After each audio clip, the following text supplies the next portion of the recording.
देखिए, हम लोग पिछली कक्षा में जो पढ़े हुए हैं उसमें आप लोग को बताया गया है रासायनिक अभिक्रिया के बारे में, रासायनिक समीकरण के बारे में, रासायनिक अभिक्रिया का प्रकार हम लोग पढ़े हैं, रासायनिक समीकरण का प्रकार पढ़े हैं। ठीक है, जो भी हमारे नए व्यूअर हैं, जो नए बच्चे हैं या जो भी व्यक्ति हैं जो इसको देख रहे हैं, वो आप वीडियो को पूरा देखें। अच्छा लगे तो इसको लाइक करें, सब्सक्राइब करें और इसका लाभ लें। तो कहने का तात्पर्य है कि हम लोग जो पढ़े हैं उसमें हमने यह जाना है कि रासायनिक अभिक्रिया क्या होता है। रासायनिक अभिक्रिया क्या होता है?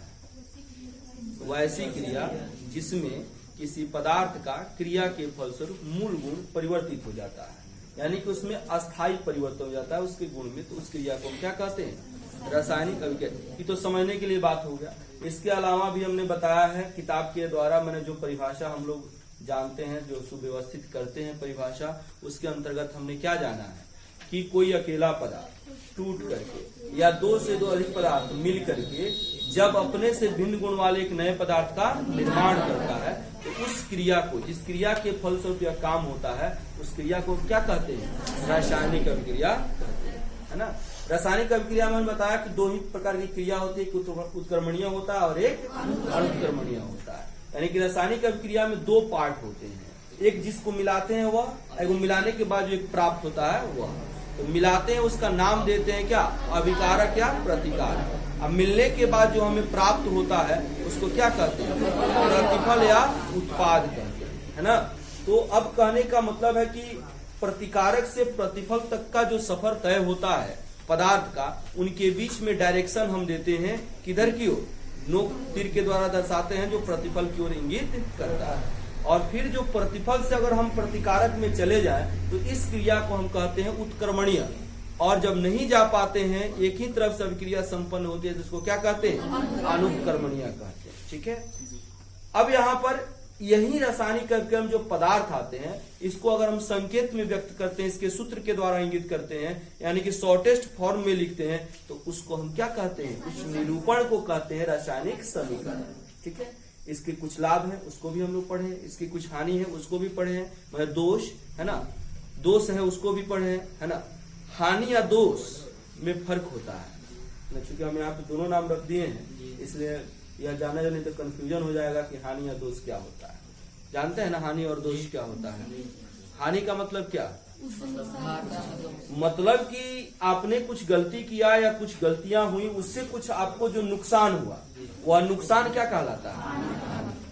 और वही दोष, मैंने वो जो गलती है, गलती को हम दोष कहते हैं, उसको हम निराकरण कर देते हैं, तो उस हानि से हम बच जाते हैं, उस हानि से बच जाते हैं, है ना।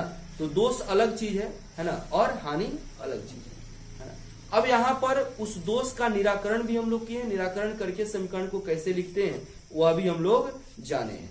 इसके अलावा आपको बताया गया कि जो भी अभिक्रिया हम लोग पढ़ते हैं, उसमें जो अभिक्रिया हमको मिलता है, हमारे सिलेबस में दिया गया, वह सारी अभिक्रियाएं अनुत्क्रमणीय है। क्या है? अनुत्क्रमणीय। इसीलिए आपके किताब में उत्क्रमणीय का चर्चा कहीं नहीं किया गया है आपके सिलेबस में, लेकिन आगे जाएंगे तो आपको यह सब मिलेगा, है ना। तो इसमें हम लोग रासायनिक अभिक्रिया में क्या क्या पढ़े हैं, है ना, एक बार रिवाइज कराते हैं। बहुत हल्का है, आप उसको एकदम मतलब कि ध्यान से समझिएगा, उसको पढ़े हुईएगा, एक बार रिवाइज करा देंगे, 3-4 बार हो जाएगा, क्योंकि अब चैप्टर समाप्ति की कगार पे है। अब इसके बाद 2-3 पॉइंट है और उसको हम पढ़ा देंगे तो आपका चैप्टर समाप्त हो जाएगा। जैसे ही दूसरा चैप्टर हम शुरू करेंगे जिस दिन, उस दिन पहले हम रिवाइज कराएंगे, 10 मिनट में तो रिवाइज हो जाएगा, है ना। अब इसको थोड़ा सा समझ लें। पहला, संयोजन अभिक्रिया। दो या दो से अधिक पदार्थ मिलकर के जब एक पदार्थ का निर्माण करते हैं तो उस रासायनिक अभिक्रिया को क्या कहते हैं? दूसरा, वियोजन अभिक्रिया। एक पदार्थ टूट करके जब दो या दो से अधिक भागों में बढ़ जाता है उसको क्या कहते हैं? वियोजन अभिक्रिया। तीसरा, विस्थापन अभिक्रिया। जब एक अधिक अभिक्रियाशील तत्व दूसरे कम क्रियाशील तत्व के यौगिक से क्रिया करके उसको हटा देता है, विस्थापित कर देता है, तो उस अभिक्रिया को क्या कहते हैं? विस्थापन अभिक्रिया। चौथा, द्विविस्थापन अभिक्रिया, यानी कि दो आयनिक यौगिक एक दूसरे से क्रिया करके अपने आयनों का आदान प्रदान करके अपने से भिन्न गुण वाले नए पदार्थ का निर्माण करते हैं, उसको क्या कहते हैं? द्विविस्थापन अभिक्रिया। उभय विस्थापन अभिक्रिया, है ना। जैसे आप में से ही कोई पूछा था, वियोजन अभिक्रिया, अपघटन अभिक्रिया भी हम कहते हैं, क्योंकि वहां पे टूटने क्रिया होती है, एक पार्ट टूट करके दो या दो से अधिक भागों में बढ़ जाता है, तो वह अपघटन भी कहलाता है। ठीक है। उसके बाद अवक्षेपण अभिक्रिया। अवक्षेपण अभिक्रिया क्या होता है? तो ऐसी रासायनिक अभिक्रिया जिसमें अभिक्रिया के फलस्वरूप या तो मतलब कि गैस का निर्माण होता है या किसी अविलीय ठोस का निर्माण होता है जो प्रतिफल से क्या हो जाता है? अलग हो जाता है। तो उस क्रिया को हम क्या कहते हैं? अवक्षेपण अभिक्रिया कहते हैं। और उस प्राप्त अपशिष्ट पदार्थ को जो प्रतिफल से अलग हो जाता है क्या कहते हैं? अवक्षेप कहते हैं। क्या कहते हैं? अवक्षेप कहते हैं। इसके बाद हमने जाना प्रकाश रासायनिक अभिक्रिया, यानी कि वैसी रासायनिक अभिक्रिया जो प्रकाश की उपस्थिति में संपन्न होती है उसको क्या कहते हैं? प्रकाश रासायनिक अभिक्रिया कहते हैं। इसके बाद हमने जाना ऑक्सीकरण अभिक्रिया। ऑक्सीकरण अभिक्रिया का एक और नाम है, उसको क्या कहते हैं? उपचयन अभिक्रिया भी कहते हैं। तो अब ऑक्सीकरण अभिक्रिया क्या होता है आपको बताया है कि जिसमें ऑक्सीजन का संयोग या हाइड्रोजन का वियोग हो, यानी कि अभिक्रिया देखने के बाद आपको इन समझ में आ जाएगा कि ऑक्सीजन जुड़ रहा है कि ऑक्सीजन अलग हो रहा है, या हाइड्रोजन जुड़ रहा है कि अलग हो रहा है। तो ऑक्सीजन का जुड़ना या हाइड्रोजन का अलग होना क्या कहलाता है? ऑक्सीकरण कहलाता है। और इसका उल्टा अवकरण, यानी कि ऑक्सीजन का निकलना या हाइड्रोजन का जुड़ना क्या कहलाता है? अवकरण। क्या कहलाता है? अवकरण कहलाता है। इसका एक और नाम देते हैं क्या? अपचयन अभिक्रिया कहते हैं। मतलब ऑक्सीडेशन क्या कहते हैं कि ऑक्सीकरण हो गया यानी कि ऑक्सीजन का जुड़ना, ऑक्सी मिला हुआ है, ऑक्सीजन का जुड़ना। और अवकरण के लिए जान गए यानी कि ऑक्सीजन का निकलना या हाइड्रोजन का जुड़ना। और दोनों अभिक्रियाएं जब साथ में होती हैं, ऑक्सीकरण अवकरण दोनों, तो उसको क्या कहते हैं? रेडॉक्स अभिक्रिया कहते हैं। ठीक है। इसके अलावे जैसे ऊष्माक्षेपी अभिक्रिया होते हैं। ऊष्माक्षेपी अभिक्रिया का मतलब क्या हो गया कि अभिक्रिया के फलस्वरूप जो अवक्षेप के रूप में ऊष्मा का निष्कासन होता है तो उसको क्या कहते हैं? ऊष्माक्षेपी अभिक्रिया कहते हैं। ऊष्माशोषी यानी कि वैसी अभिक्रिया जिसमें ऊष्मा के फलस्वरूप यानी कि ऊष्मा को ग्रहण करके वो अभिक्रिया संपन्न होते हैं उसको क्या कहते हैं? ऊष्माशोषी अभिक्रिया कहते हैं। क्लियर है? तो यह हमने जाना अभिक्रिया में। अब यहाँ पर जैसे कि एक दो अभिक्रिया हमने नहीं बताया है जो यहाँ पे आपकी किताब में दिया गया, लेकिन आगे जो आपको चैप्टर मिलेगा उस जगह पे हम बताएंगे। जैसे उदासीनीकरण। उदासीनीकरण अभिक्रिया में क्या होता है कि जब एक अम्ल एक क्षार के द्वारा अभिक्रिया करके एक दूसरे के गुण को निरस्त कर देता है तो उस क्रिया को हम क्या कहते हैं? उदासीनीकरण अभिक्रिया कहते हैं। एक होता है विद्युत अपघटन अभिक्रिया, यानी कि वैसी रासायनिक अभिक्रिया जिसमें कोई आयनिक यौगिक विलयन में विद्युत धारा प्रवाहित करके उसको उसके आयनों में विभक्त कर दिया जाता है, उस क्रिया को क्या कहते हैं? विद्युत अपघटन अभिक्रिया कहते हैं। तो अभी नहीं बताया है, लेकिन जब हम लोग विद्युत पढ़ेंगे उसके साथ साथ जब आएगा वहां पे तब हम उसको फाइंड आउट करेंगे, बताएंगे। अभी अब हम लोग को पढ़ना है कि हमारे दैनिक जीवन में ऑक्सीकरण से संबंधित कौन कौन क्रियाएं संपन्न होती है ना। बहुत सारी चीजें हैं। जैसे हम लोग क्या ग्रहण करते हैं? जब श्वास लेते हैं तो श्वास में क्या ग्रहण करते हैं? ऑक्सीजन। ऑक्सीजन हमारे शरीर में जाता है, हमारे भोजन के साथ रिएक्ट करता है, तब वहां पे वह कार्बोहाइड्रेट विखंडित होकर के हमारे शरीर को ऊर्जा देता है। तब बोलिए यहाँ पे ऑक्सीजन जुड़ रहा है कि अलग हो रहा है? जुड़ रहा है ना, आज जाकर के हमारे भोजन के साथ मिल रहा है। तो हमारे शरीर में जो पाचन की क्रिया होती है वह कौन क्रिया हुई बताइए? ऑक्सीकरण। यानी कि हमारे शरीर को अगर कहा जाए कि हमारे शरीर को ऊर्जा जो मिलती है वह किस रासायनिक अभिक्रिया के फलस्वरूप प्राप्त होता है? ऑक्सीकरण के फलस्वरूप प्राप्त होता है ना। बहुत सारे ऐसे चीजें हैं, है ना।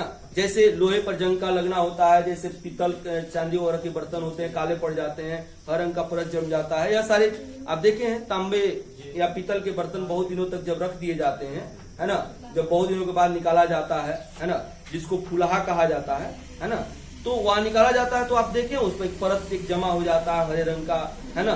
तो वह क्या होता है? वह किसके फलस्वरूप होता है? ऑक्सीकरण की क्रिया के फलस्वरूप होता है। फिर उसको हम क्या करते हैं? नींबू पानी वगैरह से उसको साफ करते हैं, फिर वो साफ हो जाता है ना। तो ऐसी क्रियाएं, यह सारी जो क्रियाएं हैं, है ना, यह सारी क्रियाएं कौन है? ऑक्सीकरण की क्रिया है जो हमारे। इसके अलावा और देखिए, जैसे भोजन, है ना, गर्मी के दिन में खास करके भोजन बना देते हैं, शाम तक जाते हैं तो वो पसीज जाता है, दुर्गंधित हो जाता है, जो उसका स्वाद होता है विकृत हो जाता है, जिसको कहते हैं कि अरुआ गया है, खराब हो गया, है ना। मैंने यह दैनिक बोलचाल की भाषा में उसका यूज करते हैं ना। तो वह क्यों खराब हो जाता है? क्यों खराब हो जाता है? ऑक्सीकृत हो जाता है वह, इसलिए वह खराब हो जाता है। तो उस ऑक्सीकरण से बचाने के लिए हम कुछ काम करते हैं। पहले का लोग काम क्या करता था? तो मिट्टी नीचे मैंने खोद देता था लोग और उसके ऊपर रख देता था लोग, मतलब पटरी वगैरह, उसके अंदर, यानी कि वह था नेचुरल रेफ्रिजरेटर, है ना। अभी आपका ह्यूमन मेड रेफ्रिजरेटर है, उसमें रखा जाता है। इसके अलावे उसको बहुत अधिक दिन तक सुरक्षित रखने के लिए और भी चीज में सिट्रिक एसिड मिलाया जाता है ना, सोडियम बेंजाइट मिलाया जाता है, नमक मिलाया जाता है, जिसे इससे अचार बनाया जाता है ना। ज्यादा दिन तक सुरक्षित रहे, इसीलिए उसमें क्या करते हैं, नींबू मिलाते हैं, खट्टा माने पदार्थ मिलाते हैं, सिट्रिक एसिड मिलाते हैं या सिरका वगैरह, है ना, एसिटिक एसिड, यह सब एसिड, चाहे नींबू, नमक, सोडियम बेंजाइट मिल जाए तो वह, यह सब इसीलिए मिलाया जाता है कि परिरक्षित रह सके, सुरक्षित रह सके थोड़ा सा अधिक दिनों तक, है ना। तो उसको ऑक्सीकरण से बचाने के लिए जो उसमें पदार्थ डाले जाते हैं कि उसका ऑक्सीकरण नहीं हो, तो उस पदार्थ को हम कहते हैं क्या, उस पदार्थ का नाम देते हैं प्रति ऑक्सीकारक, एंटीऑक्सीडेंट। क्या कहते हैं, एंटीऑक्सीडेंट, है ना। यानी कि उसके विपरीत गुण वाला जब पदार्थ उसमें जाएगा तभी वह उससे बच पाएगा, है ना। तो यहां पर यह सारी क्रियाएं होती हैं। अब यहां पर एक आता है जी कि जिस पदार्थ का ऑक्सीकरण होता है, जिस पदार्थ का ऑक्सीकरण होता है तो उस पदार्थ को हम कहते हैं अवकारक। क्या कहते हैं, अवकारक। और जिस पदार्थ का अवकरण होता है उस पदार्थ को हम कहते हैं ऑक्सीकारक। जैसे कोई पूछा था ऑक्सीकारक अवकारक से संबंधित क्वेश्चन, अब यहाँ पर वह समझ में आएगा, यहाँ से हम बताएंगे, उसके बाद आप उसको कर पाएंगे, है ना। यहाँ पे हम बताएंगे कौन ऑक्सीकारक होता है, कौन अवकारक होता है, क्यों ऑक्सीकारक और अवकारक होता है। इन सारी बातों को जानेंगे। क्वेश्चन लिखिए, लिखेंगे हमारे दैनिक जीवन में, हमारे दैनिक जीवन में, हमारे दैनिक जीवन में घटित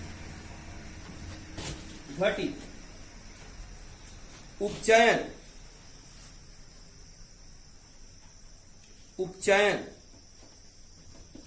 के प्रभावों को बताएं, उपचयन के प्रभावों को बताएं, उपचयन के प्रभावों को बताएं। तो अभी जो हमने समझाया हमारे दैनिक जीवन में घटित होने वाली घटना है ना, जैसे बर्तन पे जंग, लोहे के बर्तन पे जंग का लगना, हरे रंग के परत का चढ़ना, चांदी के पर क्या होता है, काले रंग का परत का चढ़ना, हमारे शरीर में जो पाचन की क्रिया होती है वह, यह सारी क्या है, ऑक्सीकरण है। इन सारी बात को लिखेंगे। लिखिए उत्तर में, हमारे दैनिक जीवन में, हमारे दैनिक जीवन में घटित होने वाले, हमारे दैनिक जीवन में घटित होने वाले उपचयन के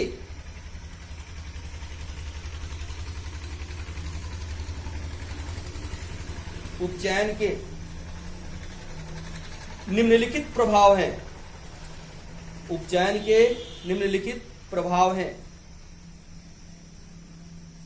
उपचयन के निम्नलिखित प्रभाव हैं। पहला लिखेंगे,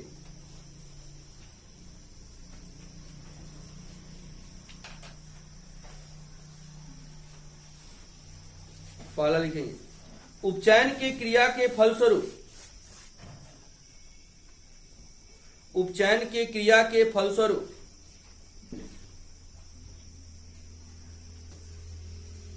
कोई धातु, उपचयन के क्रिया के फलस्वरूप कोई धातु अपने मूल गुण को नष्ट कर, अपने मूल गुण को नष्ट कर संक्षारित होता है, संक्षारित होता है, ठीक है, नष्ट कर संक्षारित होता है, ठीक है, संक्षारित होता है। अब देखिए संक्षारण जो एक क्रिया होती है उसको हम बताएंगे। संक्षारण का मतलब होता है कि जब धातु माने कोई भी धातु मतलब कि ऑक्सीजन से क्रिया करके और अपने ऊपर ऑक्साइड का एक परत बना लेता है, जिसके फलस्वरूप उसके ऊपर वाले परत क्या होते हैं, हटने लगते हैं, तो उसी क्रिया को हम क्या कहते हैं, संक्षारण कहते हैं। क्या कहते हैं, संक्षारण कहते हैं, उसको संक्षारित होना कहते हैं, है ना। जैसे लिखेंगे, दिखाई नहीं दे रहा है, लाइट जलाओ, बीच वाला लाइट जलाओ। जैसे लोहे पर जंग का लगना, अब लोग आता, जैसे लोहे पर जंग का लगना,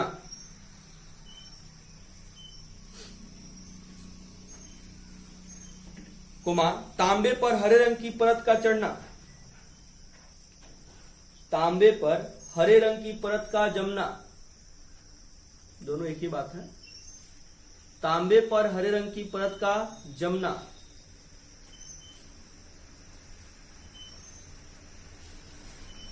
तांबे पर हरे रंग की परत का जमना, कोमा चांदी पर काले रंग की परत का जमना।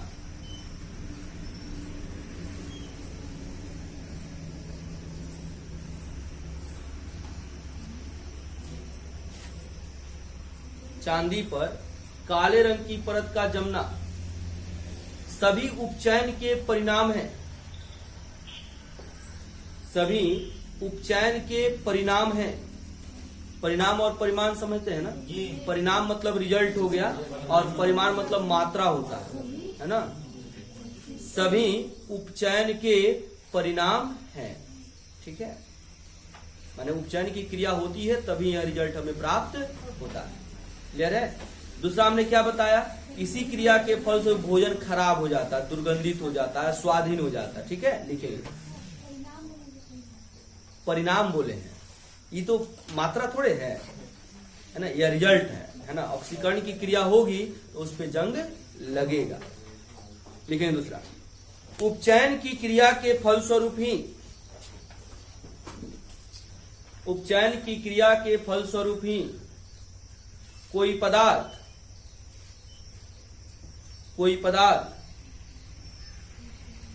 उपचयन की क्रिया के फलस्वरूप ही कोई पदार्थ अपने मूल गुण को नष्ट कर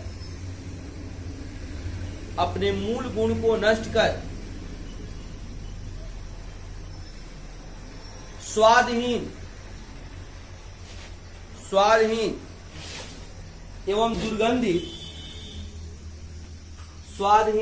दुर्गंधित हो जाता है। स्वादहीन एवं दुर्गंधित हो जाता है, जिससे बचने के लिए जिससे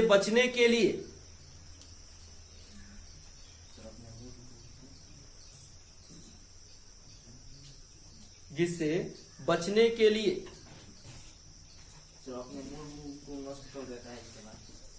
मूल गुण को नष्ट कर स्वादहीन एवं दुर्गंधित हो जाता है। स्वादहीन एवं दुर्गंधित हो जाता है। इससे बचने के लिए खाद्य पदार्थों को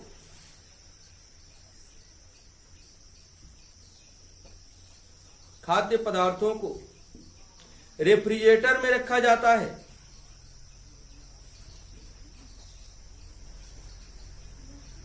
रेफ्रिजरेटर में रखा जाता है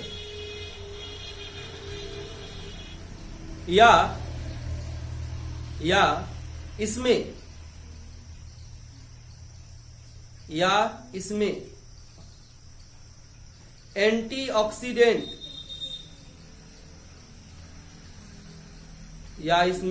एंटीऑक्सीडेंट दिखाएगा। एंटीऑक्सीडेंट या अंग्रेजी नाम हो गया, पोस्ट में लिख लेंगे प्रतिऑक्सीकारक। एंटीऑक्सीडेंट प्रतिऑक्सीकारक के रूप में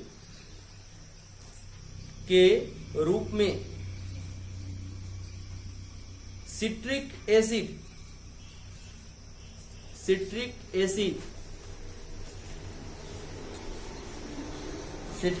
एसिड हो गया, कोमा एसिटिक एसिड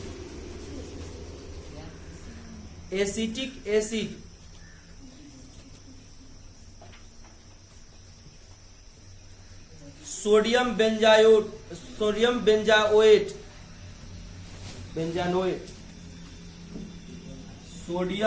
बेंजानोएट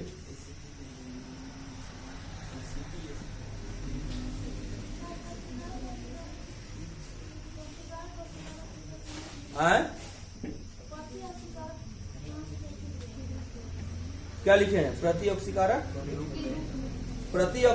के रूप में सिट्रिक एसिटिक एसिड या सोडियम बेंजानोएट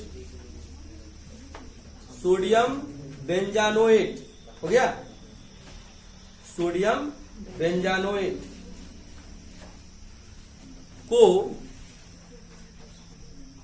को मिलाया जाता है।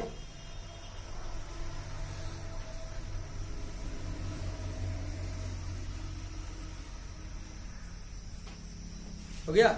अब देखिए, आप यह जानते हैं कि कोई भी पदार्थ जलता है तो ऑक्सीजन की उपस्थिति में ही जलता है ना। तो ऑक्सीजन के साथ मिलेगा तभी वह जलेगा। तो अब पदार्थ का जलना भी क्या होगा, ऑक्सीकरण होगा, है ना। यानी कि ईंधनों का जलना भी, और जब तक कोई ईंधन जलेगा नहीं तब समझ लीजिए कि आपका कौन माने मैक्सिमम पार्ट यानी कि भोजन नहीं बनेगा। अब भोजन नहीं बनेगा तो हम लोग कैसे करेंगे, है ना। हो तो सकता है ना, भोजन नहीं भी बनेगा तो फल मूल खाना होगा, तब ऋषि महर्षि जैसा जीवन व्यतीत करना होगा जैसे पहले रहता था लोग, आदि मानव। चलिए, हम लोग आदि मानव नहीं, हम लोग आधुनिक मानव है ना। मॉडर्न ह्यूमन बॉडी है हम लोगों का, है ना।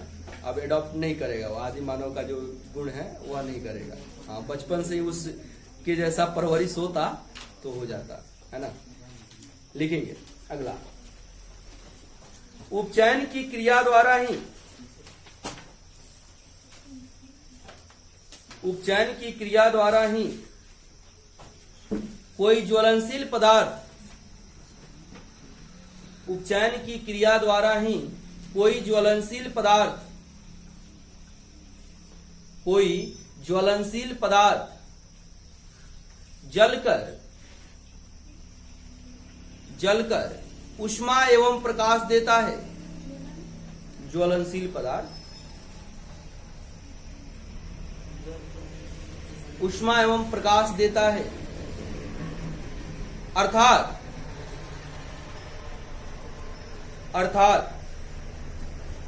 ईंधनों का जलना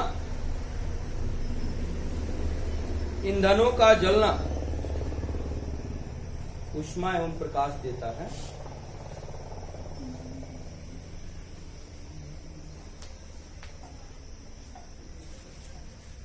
छूट गया क्या,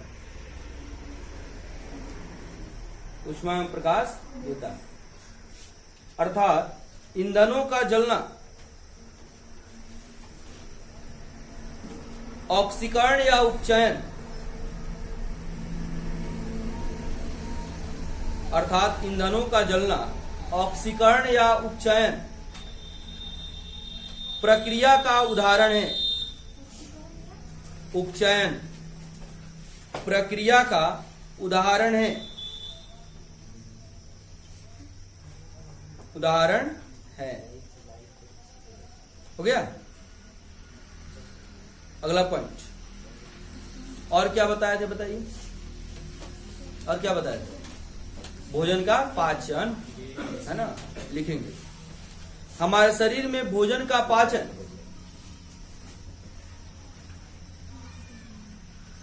हमारे शरीर में भोजन का पाचन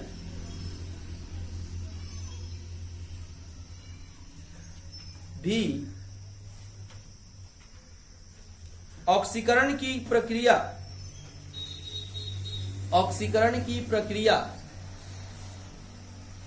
के फलस्वरूप होता है। ऑक्सीकरण की प्रक्रिया के फलस्वरूप होता है। ऑक्सीकरण की प्रक्रिया के फलस्वरूप होता है, जिसके परिणाम स्वरूप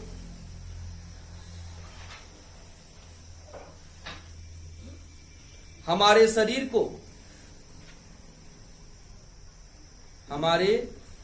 को ऊर्जा प्राप्त होती है, जिसके कारण हमारे शरीर को ऊर्जा प्राप्त होती है। ठीक है। यह सभी क्या हुआ, यह हमारे दैनिक जीवन को प्रभावित करने वाले ऑक्सीकरण की क्रिया है ना। यह हमारे दैनिक जीवन में इसका प्रभाव देखने को यह मिलता है। कोई दिक्कत। अब इसमें एक नया टर्म आया है, एंटीऑक्सीडेंट प्रतिऑक्सीकारक। लिखेंगे क्वेश्चन, लिखे एंटीऑक्सीडेंट या प्रतिऑक्सीकारक। क्वेश्चन लिखिए, एंटीऑक्सीडेंट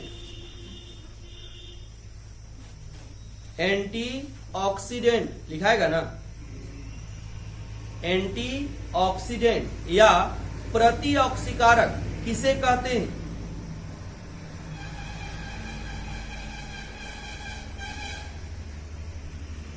एंटीऑक्सीडेंट या प्रतिऑक्सीकारक। प्रतिऑक्सीकारक किसे कहते हैं? किसे कहते हैं? हो गया। अब आपको पता है क्या होता है प्रतिऑक्सीकारक? क्या होता है? ऑक्सीकरण की क्रिया को होने से बचाने के लिए, माने किसी कोई पदार्थ ऑक्सीकृत नहीं हो, ऑक्सीकरण उसमें नहीं हो, उससे बचाने के लिए उसमें बाहर से जो पदार्थ मिलाया जाता है, उस मिलाए गए पदार्थ को क्या कहते हैं? एंटीऑक्सीडेंट कहते हैं, जो ऑक्सीकरण होने से बचाता है ना। लिखेंगे, खाद्य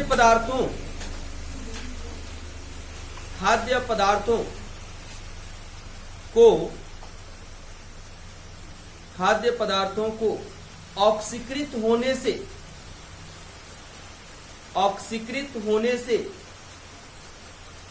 बचाने के लिए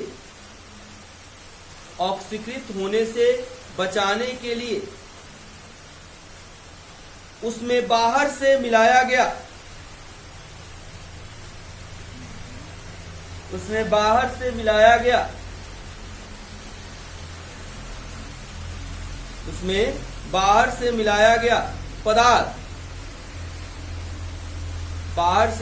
गया पदार्थ प्रतिऑक्सीकारक कहलाता है। बाहर से मिलाया गया पदार्थ प्रतिऑक्सीकारक कहलाता है।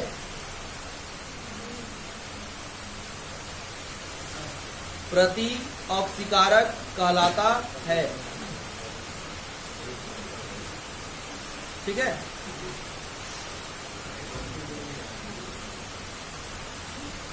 ठीक है, उसके बाद लिखेंगे अगला क्वेश्चन, ऑक्सीकारक तथा अवकारक पदार्थ किसे कहते हैं?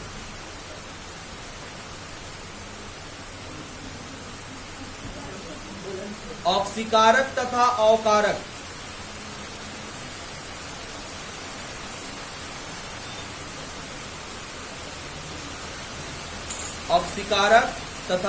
अवकारक पदार्थ किसे कहते हैं?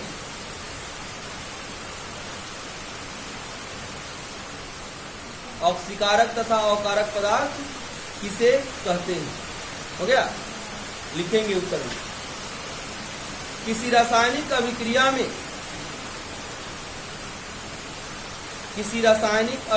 में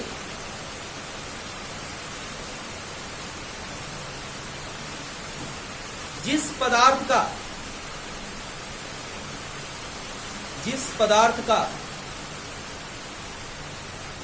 ऑक्सीकरण होता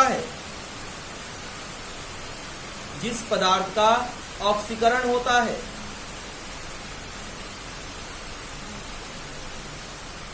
वह पदार्थ अवकारक कहलाता है।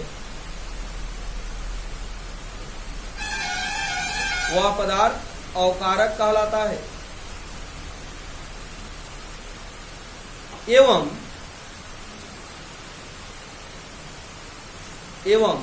जिस पदार्थ का अवकरण होता है, वह पदार्थ क्या कहलाएगा बताइए?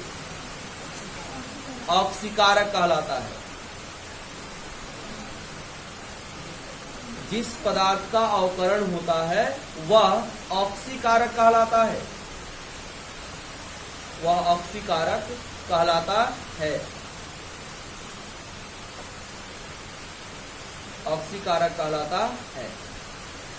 ठीक है। अब देखिए, अभी इसमें हम लोग को जानना है संक्षारण विकृतिगंधिता, है ना। यह संक्षारण विकृतिगंधिता लास्ट टॉपिक होगा। उसके बाद कुछ और जानना है, जैसे एलपीजी के बारे में जानना है, ईंधन के बारे में जानना है, ज्वलन ताप, ये सब यह एक्स्ट्रा पार्ट है इसका, उसको भी हम लोग जानेंगे। अब इस पार्ट सबको हम अगले क्लास में जानेंगे। ठीक है।